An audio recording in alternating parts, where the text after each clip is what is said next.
Tonight, a Troy University dance ensemble is preparing for its biggest performance of the semester. Plus, students are expressing themselves on stage. Stay tuned, Trojan Vision Nightly News starts now.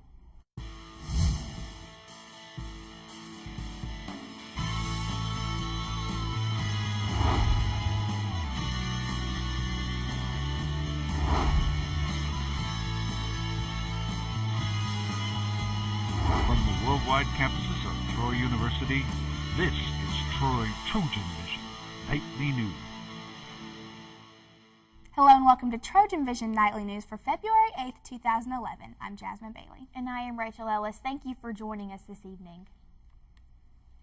Troy's Dance Repertory Ensemble has grown dramatically in its first few years on campus. Right now, the dancers are getting ready to show off their hard work to the public. Courtney Steele gives us a preview. The Troy Dance Repertory Ensemble is getting prepared for their winter concert.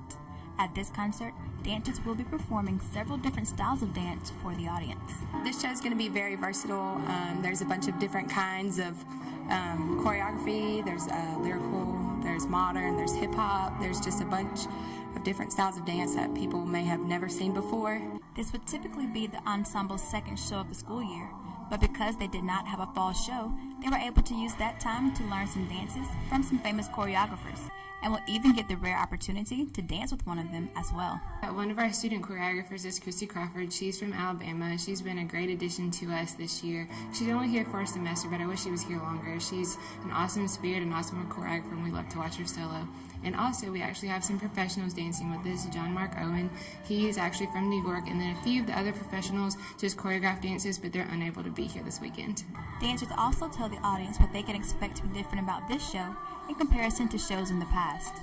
This show definitely has more dynamics. The last show, it was really good also, but we didn't have as many genres as we do now. So there's a little bit of everything for any person, a person who actually loves dance and understands everything that goes into it, and then the person who just likes to sit and watch the entertaining part of dance. So definitely just the different dynamics that we have along in this show.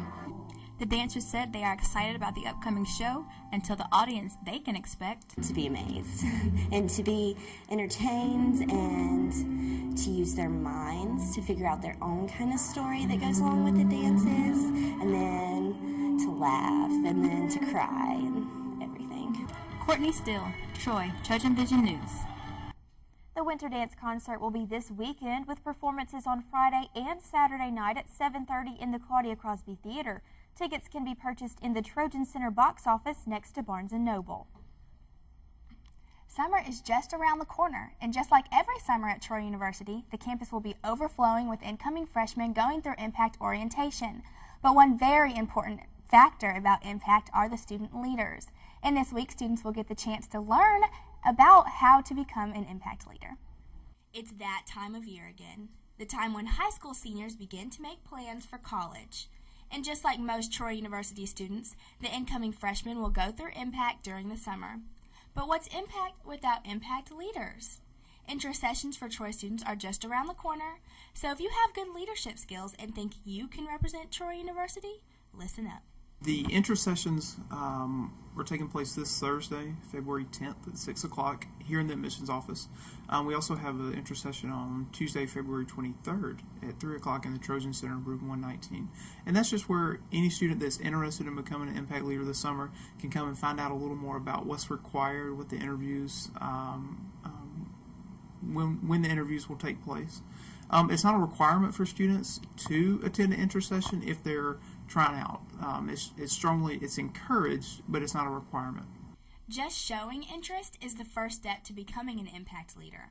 But what are some of the more specific requirements? We're looking for someone that has a great personality, that is going to relate well to students and parents. It's not, some students think that they have to be involved on campus. That's not a requirement at all.